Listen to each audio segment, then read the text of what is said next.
హల్లెలూయా. Happy Christmas, merry Christmas. ఇదే వస్తుంది నా వాయిస్, నాకు ఇటు రావట్లేదు. హల్లెలూయా. దేవుడి నామానికి వందనాలు. ఎంతో మంది కూడి వచ్చి ఇక్కడ ప్రేమించి కుటుంబాన్ని కూడి వచ్చిన అందరికీ నా వందనాలు చెల్లిస్తున్నాను. ఈ సమయంలో నేను ఎంతమందికి తెలుసు? నా పేరు వినూత్న. నేను ఈ ఊర్లోనే పెరిగాను. చాలా మందికి నేను తెలుసు. అయితే నేను నా గురించి పరిచయం చేసుకోవడానికి ఇక్కడికి రాలేదు, కానీ నేను ఒక వ్యక్తిని మీకు పరిచయం చేద్దామని ఇక్కడికి వచ్చి ఉన్నాను. అందరికి నేను కనిపిస్తున్నాను కదా? హల్లెలూయా. నేను నా పరిచయం గురించి రాలేదు, కానీ నేను మీకు ఒక వ్యక్తిని పరిచయం చేద్దాం అనుకుంటున్నాను. పరిచయం చేసేటప్పుడు ఏం చెప్తారండి? ఊరు, పేరు, వాళ్ళు ఎప్పుడు పుట్టారు లేదా ఏం చేస్తున్నారు అనేది చెప్తారు. నేను కూడా పేరు చెప్తాను, ఏం చేస్తారు అన్ని చెప్తాను. అయితే ఆయన పేరు మనం తెలుసుకుందాము. మత్తయి సువార్త 1:21 ఎవరు చదవద్దు, నేనే చదువుతాను. ఆమె యొక్క కుమారుని కన్ను తన ప్రజలను వారి పాపముల నుండి ఆయనే రక్షించును గనుక ఆయనకు యేసు అని పేరు పెట్టెదరు. ఆయన పేరు ఏంటండి? యేసు. ఎందుకు ఆయనకి యేసు అని పేరు పెట్టారంటే ఆయన తన ప్రజలను వారి పాపం నుండి రక్షించే దేవుడు. ఇక్కడ తన ప్రజలు అంటే కేవలము ఒక జాతికి సంబంధించిన వారు, ఒక ఊరికి సంబంధించిన వారు, ఒక దేశానికి సంబంధించిన వారు కాదు. ఏదో అమెరికాకో ఇజ్రాయెల్ దేశానికో సంబంధించింది కాదు. ఇక్కడ తన ప్రజలు అంటే తన పోలిక చప్పున దేవుడు ఎవరినైతే చేసుకున్నాడో వాళ్ళందరూ. దేవుడు ఎవరిని చేసుకున్నాడు తన పోలిక చప్పున? ఇక్కడున్న ప్రతి ఒక్క, ఇక్కడ లేని ప్రతి ఒక్కరిని కూడా దేవుడు తన పోలిక చప్పున మనుష్యులను చేసుకున్నాడు. తన ప్రజలను వారి పాపం నుండి ఆయన రక్షించు. రక్షణ అంటే ఏంటండి? మనం చెప్పులు వేసుకుంటాము. చెప్పులు ఎందుకు వేసుకుంటాము? మనకి వెళ్ళినప్పుడు ముళ్ళు గుచ్చుకోకుండా. మనము చలేస్తుంది, స్వెటర్ వేసుకుంటాం, మఫ్లర్ పెట్టుకుంటాం. ఎందుకు? చలి రాకుండా. అలానే ఇక్కడ దేవుడు రక్షణ ఇవ్వడానికి వచ్చాడు. ఇప్పుడు చూడండి, మనం ఇల్లు కట్టుకుంటాము. మనం ఎందుకు? బయట పడుకోలేం కదా, మనకు ఒక రక్షణ కావాలి, మనకు ఒక గృహము కావాలి. ఇప్పుడు ఇక్కడ అంతమంది ఉన్నారు, ఇక్కడ చిన్న బిడ్డలు ఉన్నారు, వాళ్ళు స్వెటర్ వేసుకున్నారు. నాకు ఇవ్వరా స్వెటర్ అంటే ఏమంటారు? అమ్ము నాది. ఏమంటారు? అమ్ము నాది, నేను నీకు ఇవ్వ, నీకు సరిపోదు అంటారు. అయితే మీ దగ్గర ఉన్న వస్తువులు మీవే, నా దగ్గర ఉన్న వస్తువులు నావే, కానీ మీ దగ్గర ఒకటి నా దగ్గర ఒకటి ఉంది. అది మనదు కాదు, కానీ అది దేవునిది. అది ఏంటంటే ఆత్మ. ఆ ఆత్మ ఎక్కడి నుండి వచ్చిందో అక్కడికి తిరిగి వెళ్ళాలి. ఎక్కడి నుండి వచ్చింది? ఆ దేవుడైన భగవంతుని దగ్గర నుంచే దేవుడు మనకి శరీరమును ఆత్మను ఇచ్చున్నాడు. ఇది ఎక్కడి నుండి వచ్చిందో తిరిగి అక్కడికే వెళ్ళాలి. అయితే దేవుడు దేన్ని రక్షించడానికి వచ్చాడంటే ఈ శరీరాన్ని కాదు, కానీ ఆ ఆత్మను రక్షించడానికి వచ్చాడు. ఎందుకంటే ప్రతి ఒక్కళ్ళో దేవుడు శరీరం ఇచ్చాడు, అలానే ఆత్మ కూడా ఇచ్చాడు. అయితే ఆ ఆత్మను రక్షించడానికి దేవుడు ఈ లోకానికి వచ్చాడు. ఆ వాక్యంలో ఏం చెప్పబడింది? తన ప్రజలను వారి పాపముల నుండి ఆయనే రక్షించును. తన ప్రజలు అంటే అర్థమైంది, రక్షణ అంటే మనకు అర్థమైంది, పాపం నుండి ఆయనే రక్షించును. అయితే మేము ఏం చేయట్లేదండి, మేము ఎవరిని హాని చేయట్లేదు, మేము ఏం తప్పు చేయట్లేదమ్మా, మరి ఎందుకు మాకు దేవుడు అని మీరు అనుకోవచ్చు. కానీ ఇదిగో మనకి బైబిల్లో సెలవిస్తుంది, దేవుడు మనుషుల్ని సృజించాడంట. దేవుడు ఆదాము అవ్వని సృజించి దేవుడు వాళ్ళకి ఒక నియమమును ఇచ్చిన్నాడు. కానీ ఇదిగో సాతాను చేత అది మోసపరచబడినప్పుడు వాళ్ళు దేవుని నుండి దూరము అయిపోయారు. వాళ్ళు దేవుని నుండి దూరము అయిపోయారు. అప్పుడే మనకి పాపపు స్వభావము వచ్చింది. అంటే పాపం అంటే ఏం లేదు, మనము చేయకూడదని అనుకున్నది మనము చేయడమే. అది స్వాభావికముగా మనుషులలో ఉన్నది, అది స్వాభావికముగా మనుషుల్లో ఉన్నది. అయితే దాన్ని తీసివేయడానికి దేవుడు వచ్చాడు. దేన్ని తీసివేయడానికి దేవుడు వచ్చాడు? తన ప్రజలను వారి పాపముల నుండి ఆయన రక్షించడానికి యేసుక్రీస్తు ఈ లోకానికి వచ్చిన్నాడు. అయితే నేను ఇప్పుడు ఏం చెప్పాను? ఆయన పేరు గురించి చెప్పాను. యేసు, ఆయన పేరేంటి? యేసు అనగా అర్థము రక్షించే దేవుడు. దేన్ని రక్షించడానికి వచ్చాడు? మన ఆత్మను రక్షించడానికి ఆయన ఈ భూలోకమునకు వచ్చిన్నాడు. అయితే మీరు అనుకోవచ్చు, ఆయన నిన్న మొన్న వచ్చిన దేవుడు, లేదా 2024 సంవత్సరాల క్రితం పుట్టిన ఒక మనిషి మాత్రమే అని మీరు అనుకోవచ్చు. కానీ వాక్యం చెబుతుంది, ఆది యందు వాక్యం ఉండెను, వాక్యము దేవుడై ఉండెను, ఆ వాక్యము శరీరధారి అయి మన మధ్య నివసించడానికి వచ్చిందంట. ఆయన ఈ సృష్టిని సృజించిన దేవుడు. ఈ భూమి ఆకాశము లేనప్పుడు, సముద్రము లేనప్పుడు, ఏమీ లేనప్పుడు దేవుడు శూన్యంలో నుండి సమస్తమును కలుగ చేశాడు. ఆయన శూన్యంలో నుండి సమస్తమును సృజించిన దేవుడు, ఆయనకి సమయము లేదు. ఆయన కేవలం 2024 సంవత్సరాల ముందు పుట్టిన దేవుడు కాదు. ఆయన అనాది కాలం నుండి ఇంకా యుగ యుగములు తరతరములు ఉండే దేవుడై ఉన్నాడు. అయితే మనం చూడండి, మనం మనుషులము, మనకి ఒక పుట్టిన తేదీ ఉంటది, మరణించే తేదీ ఉంటది. ఇప్పుడు నేను ఇక్కడ ఉన్నాను, ఇదే మనిషి నేను ఇప్పుడు పెద్దాపురంలో ఉండగలనా? నేను ఇక్కడ కనిపిస్తున్నాను, వీడియోలో కనిపిస్తాను, కానీ మీరు ఇదే వ్యక్తి మాట్లాడుతున్నట్టు నన్ను వేరే చోట చూడగలరా? చూడలేరు. మనిషికి ఒక సమయం ఉంది, ఒక స్థలం ఉంది, కానీ దేవుడు అలా కాదు. దేవుడు సర్వాంతర్యామి అయి ఉన్నాడు. ఆయన అన్ని చోట్ల ఉండగలడు, అన్ని చోట్ల శక్తితో ఆయన ఉండగలడు. ఆయన సర్వశక్తిమంతుడు, అలానే ఆయన సర్వాంతర్యామి. అయితే అంత గొప్ప దేవుడు మనిషితో సహవాసము చేయాలి అని అనుకున్నాడంటే, ఎందుకు దేవుడు వచ్చాడంటే మనిషితో సహవాసము చేయడానికే దేవుడు వచ్చి ఉన్నాడు. అయితే దేవుడు అంత అనంత జ్ఞాని అయిన దేవుడు మనిషి రూపంలో ఈ భూమి మీదకి వచ్చి ఉన్నాడు. అయితే మనం చూస్తే మనుషులు చాలా మంది దేవుళ్ళుగా కొలవబడతారు. మనుషులు చాలా మంది, ఇప్పుడు ఎవరన్నా వచ్చి అమ్మ దేవుళ్ళ సాయం చేసావు, అయ్యా నాకు దేవుళ్ళ సాయం చేసావంటే ఇంక మనం భోజనం చేస్తాం ఈ రోజు చాలు, మనకి 2 రోజుల వరకు మనం ఆ తృప్తితో మనం ఉండిపోతాం. అయితే మనుషుని దేవునిగా కొలవడం వేరు, కానీ దేవుడు మనిషిగా దిగి రావడము ఆశ్చర్యము. దేవుడు మనిషిగా దిగి రావడమే రక్షణ. దేవుడు మనిషిగా దిగి వచ్చాడు కాబట్టే మనిషికి దేవునికి ఒక సంబంధము ఏర్పడింది. లేకపోతే మనిషి ఎప్పుడు దేవుని యొద్దకు చేరలేడు. ఎందుకంటే దేవుడు అనంతమైన వాడు, మనము పరిమితి అయిన వాళ్ళము. అయితే వీళ్ళిద్దరూ కలవాలంటే ఎవరు రావాలి? మనిషి దేవుని యొద్దకు వెళ్ళలేడు కాబట్టి దేవుడే మనిషిగా మన మధ్యలోనికి వచ్చి ఉన్నాడు. ఆయన ఎందు నిమిత్తము వచ్చాడంటే తన ప్రజలను వారి పాపము నుండి ఆయన రక్షించడానికి లోకమునకు వచ్చి ఉన్నాడు. అయితే మనం చూసుకుంటే ఒక వాక్యం చదువుదామండి. యోహాను సువార్త 3:16. దేవుడు లోకమును ఎంతో ప్రేమించెను కాగా తన అద్వితీయ కుమారునిగా పుట్టిన వానియందు విశ్వాసముంచు ప్రతి వాడును నశింపక నిత్య జీవం పొందినట్లు ఆయనను అనుగ్రహించెను. అయితే మనం చూస్తే దేవునికి మనిషికి ఏముండాలండి? ఒక సంబంధం ఉండాలని దేవుడు ఈ లోకానికి వచ్చి ఉన్నాడు. ఇప్పుడు ఒక చేప ఉంది, చేపను నీళ్ళలోంచి తీస్తే ఏమవుతుంది? చచ్చిపోద్ది. ఒక మొక్క ఉంది, మొక్క మట్టిలో ఉంది, మొక్కను తీసేస్తే మట్టిలోంచి చచ్చిపోద్ది. అయితే ఈ ఆత్మ దేవునితో సంబంధం కలిగి ఉండాలి. ఈ ఆత్మ దేవునితో సంబంధం లేకపోతే ఆత్మ ఏమవుతుంది? చనిపోతుంది. ఆ ఆత్మ చనిపోవడం అంటే ఏంటంటే నరకం. ఆత్మ చనిపోవడం అంటే ఈ దేహం చనిపోవడం వేరు, ఆత్మ చనిపోవడము వేరు. ఈ దేవునితో సంబంధం లేకుండా మనం ఉన్నట్లయితే మన ఆత్మ కూడా, ఆ చేప ఎలా అయితే చచ్చిపోతుందో, ఆ మొక్క ఎలాగైతే చచ్చిపోతుందో, మన ఆత్మ కూడా మరణము ఉంటుంది. అయితే ఆ మరణం నుండి తప్పించుకోవాలంటే మనము ఎవరితో సహవాసం చేయాలి?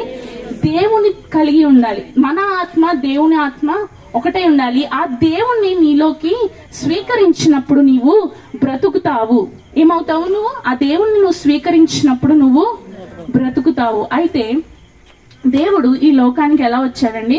శరీరధారిగా వచ్చాడు. మీరు అనొచ్చు అది ఒక కళేమో లేదా ఒక కవిత్వమేమో, అది నిజం కాదేమో అని మీరు అనుకోవచ్చు. కానీ చరిత్ర చెబుతుంది యేసుక్రీస్తు ఈ లోకంలోకి పుట్టి ఉన్నాడు. ఆయన చరిత్రను విభజించిన దేవుడు ఆయన ఈ లోకంలో పుట్టి ఉన్నాడని చరిత్ర మనకి చెబుతుంది. అయితే ఆయన పుట్టుక ఒక గొప్ప ఆశ్చర్యం. మనం ఇక్కడ ఎందుకు ఉన్నాం? క్రిస్మస్ ఇక్కడే కాదు, ఇంకా చాలా చోట్ల జరుపుకుంటారు. మొత్తం ప్రపంచం అంతా క్రిస్మస్ జరుపుకుంటారు. క్రిస్మస్ అనగా ఏంటి? క్రీస్తుని ఆరాధించడం. మరి ఇంత గొప్ప క్రిస్మస్ మనం జరుపుకుంటున్నాము. అయితే ఇంత గొప్ప సంతోషం ఈ కుటుంబము పొందుకుంది. ఇదే సంతోషం అందరూ పొందుకోవాలని ఆ కుటుంబం ఏం చేసిందండి? మీ అందరినీ ఆహ్వానించింది. అయితే ఈ క్రిస్మస్ ఆనందం అంటే ఏంటంటే దేవుడు మన కొరకు పుట్టి ఉన్నాడు. అయితే యేసుక్రీస్తు కేవలం పుట్టి ఉంటే ఇది సంతోషం కాదు, కానీ ఆయన ఇంకొక పని మన కొరకు చేసి ఉన్నాడు.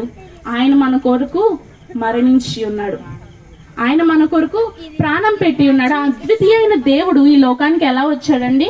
ఒక శరీరధారిగా తన మహిమను తగ్గించుకుని ఈ లోకానికి వచ్చి ఉన్నాడు. అయితే ఆయన మరణించి తిరిగి లేచిన దేవుడు. అయితే మనం చూద్దాం, ఆయన ఈ లోకానికి వచ్చి ఏం చేశాడంటే ఆయన తన ప్రేమను చూపించాడంట. అయితే మనుషుల ప్రేమ ఎలాగ ఉంటదంటే కండిషన్స్ ఉంటాయి. ఎలాగా?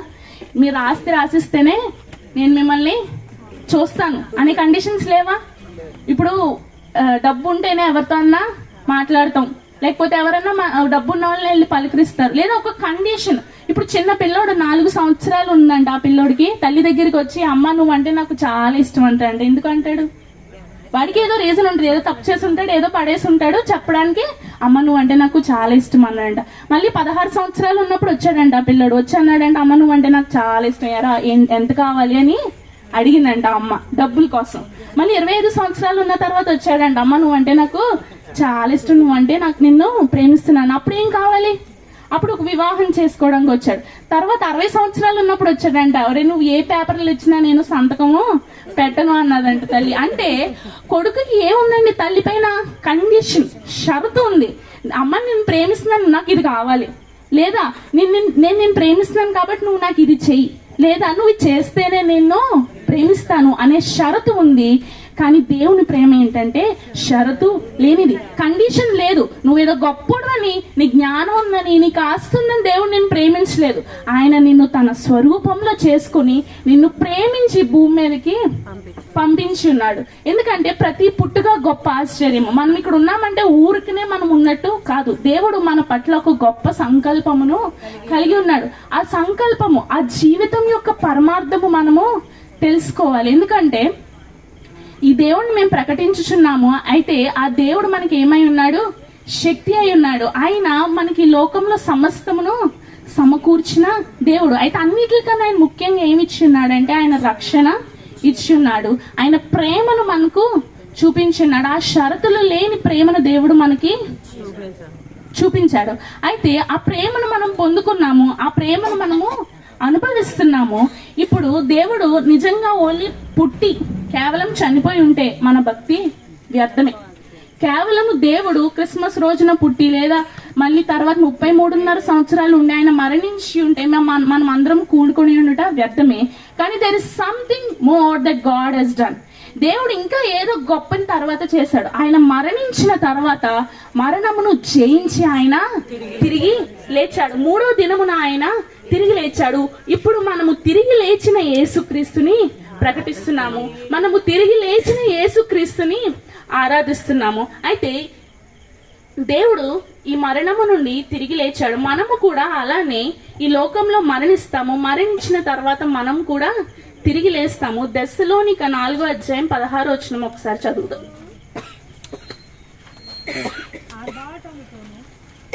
ఆర్భాటముతోను ప్రధాన దూత శబ్దముతోను దేవుని బోరతోను దిగివచ్చును. లేతురు ఆ మీదట సజీవులమై నిలిచియుండు మనము వారితో కూడా ఏకముగా ప్రభువుని ఎదుర్కొనుటకు మనము లేతు. అయితే ఇప్పుడు మన విశ్వాసం ఏంటంటే ఏ రీతిగా అయితే దేవుడు తిరిగి లేచి వెళ్ళాడో మనము కూడా అదే రీతిగా ఆయన్ని ఎదుర్కొనుటకు వెళ్తాము. సదాకాలము ప్రభువుతో మనము ఉంటామని వాక్యం సెలవిస్తుంది. అయితే ఆయన ప్రేమ చూడండి, స్వచ్ఛమైన ప్రేమలో త్యాగము కనిపిస్తుంది. ఆయన సిలువ మీద మరణించి మన కోసం ఏం చేశాడండి?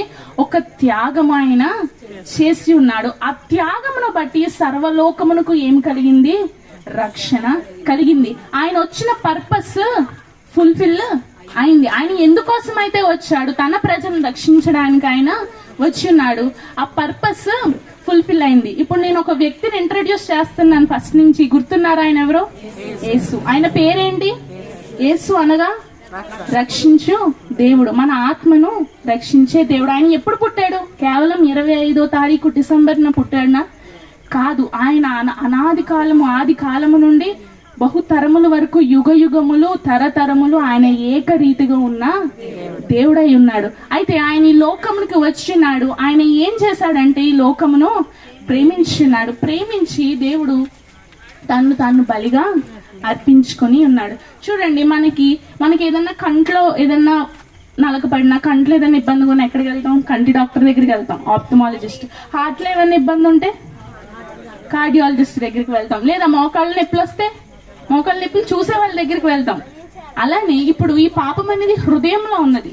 అయితే ఈ హృదయాన్ని బాగు చేసే దేవుని యొద్దకు మనం వెళ్ళాలి. ఈ శరీరంలో రోగాలు వస్తే బాగు చేసే డాక్టర్లు ఎంతో మంది ఉన్నారు, కానీ మన హృదయంలో ఉన్న దాన్ని బాగు చేసేవాడు దేవుడు మాత్రమే. ఆ హృదయంలో ఉన్న అగాధాన్ని దేవుడు ఒక్కడు మాత్రమే దాన్ని ఫుల్ఫిల్ చేయగలడు. ఆయన మాత్రమే మన ఆత్మలను రక్షించగలిగిన దేవుడు.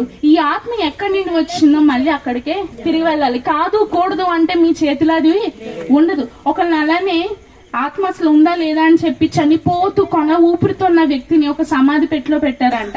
పెట్టి ఆత్మ వెళ్తుందో లేదో చూద్దామంటే చనిపోయిన వెంటనే గ్లాస్ బద్దలైపోయి ఆత్మ వెళ్ళిపోయిందంట. మీరు వద్దు కాదు నాకు ఆత్మ లేదని అంటే ఇది ఒప్పుకోదు. మీకు శరీరం ఉంది, మీకు శరీరం ఉందన్న మాట ఎంత నిజమో మీలో ఆత్మ ఉందన్న మాట కూడా అంతే నిజము.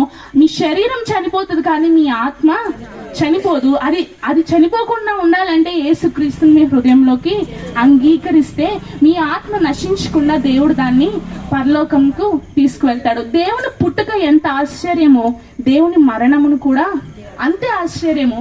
అన్నిటికన్నా ఆశ్చర్యమైనది ఆయన తిరిగి లేవడం, ఆయన పునరుద్ధానము ఇంకా గొప్ప ఆశ్చర్యమును కలిగించేది. అయితే మనం ఈ దేవుణ్ణి నమ్ముకొని మనము దేవుని మహిమను చూస్తున్నాం. చూడలేదా మన జీవితాల్లో ఎన్ని మహిమలు ఆయన చూస్తున్నాం, ఆయన చేసిన గొప్ప కార్యాలు మనము అనుభవించాం.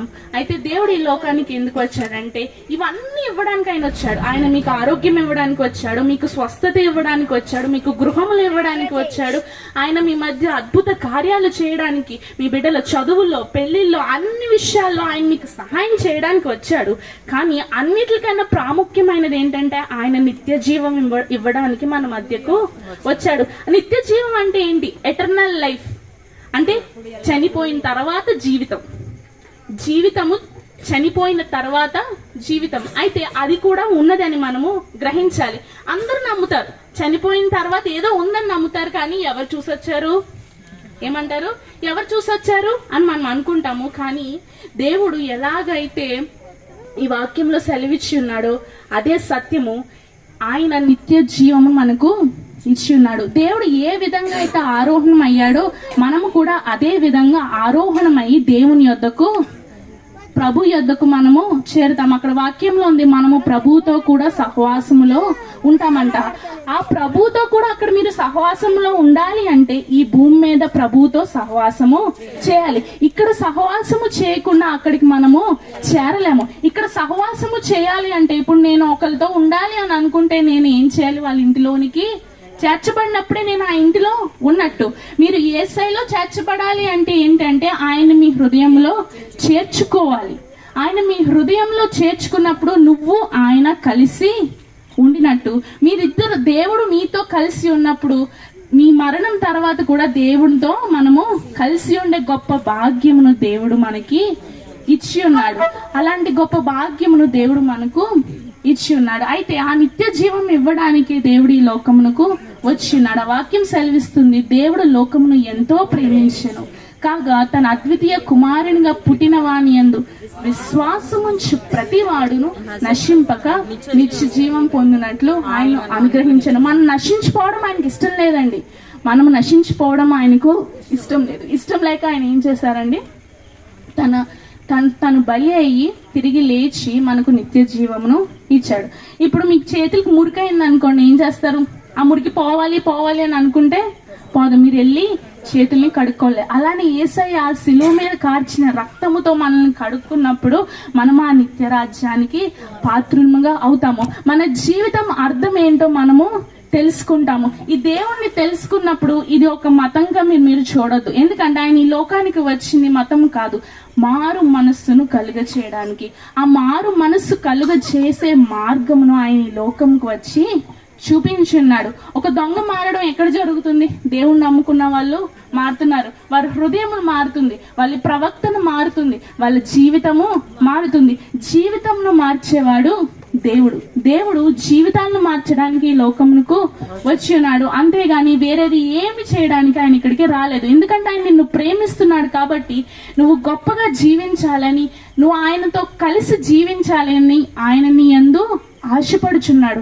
ఆ ఆశను తీర్చాలంటే దేవుని మన హృదయంలోనికి అంగీకరించాలి. ఒక చిన్న వచనం చదివి నేను ముగిస్తాను. రోమపత్రిక 10వ అధ్యాయము 8వ వచనం నుండి చదవండి.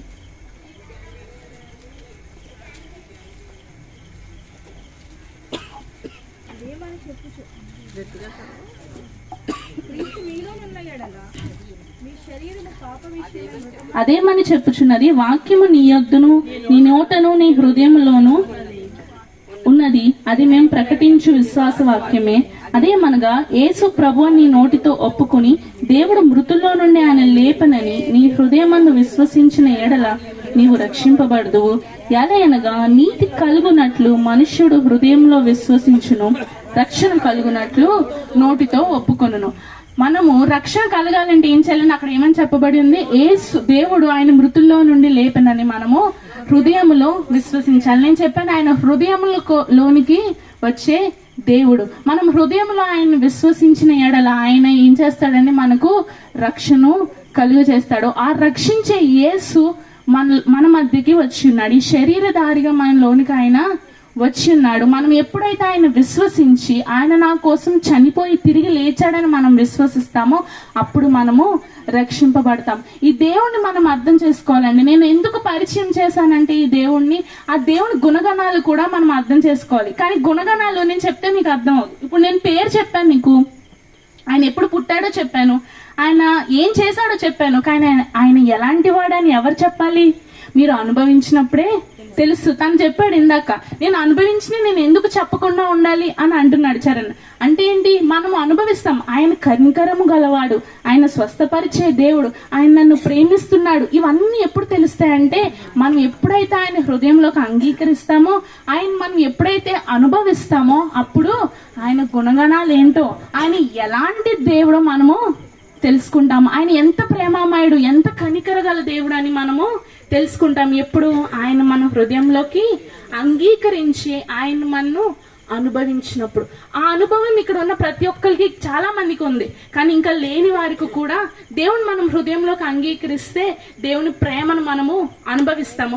లోకస్తులు అందరికన్నా దేవుని ప్రేమ గొప్పది. లోకంలో కలిగే సంతోషాల కన్నా, అన్ని సంతోషాల కన్నా ఏది గొప్ప సంతోషం అంటే దేవుణ్ణి మన హృదయంలోకి అంగీకరించినప్పుడు కలిగే సంతోషము ఈ లోకంలో ఉన్న సంతోషాలన్నిటికన్నా ఎంతో గొప్పది.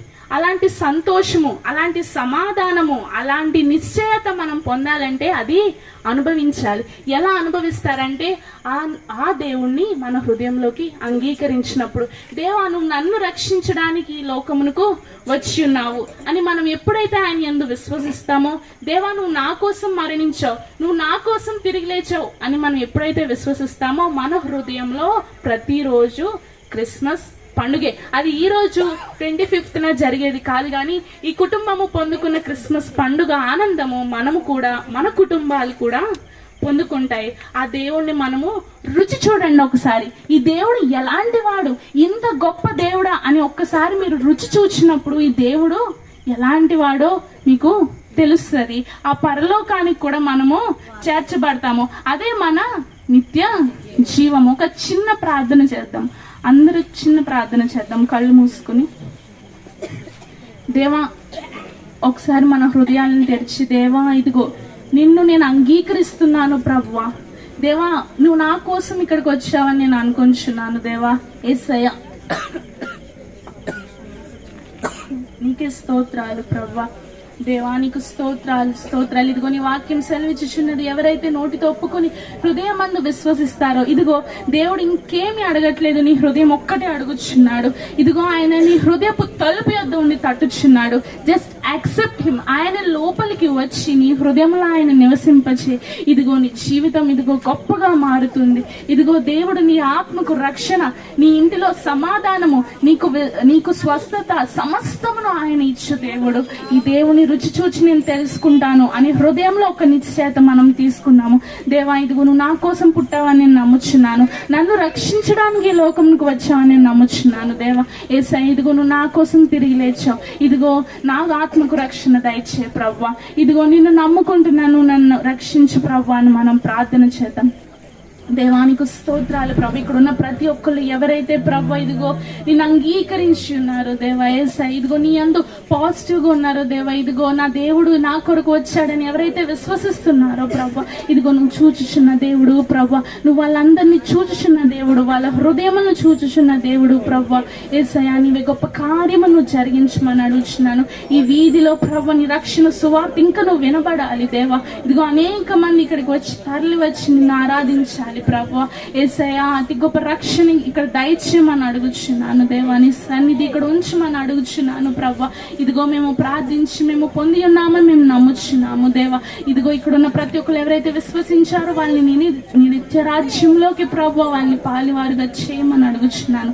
నీవే సహాయం చేసి నడిపించి తోడే ఉండమని నజరేయుడైన యేసు నామమున అడిగి ప్రార్థించుకొని ఉన్నాం తండ్రి. ఆమేన్.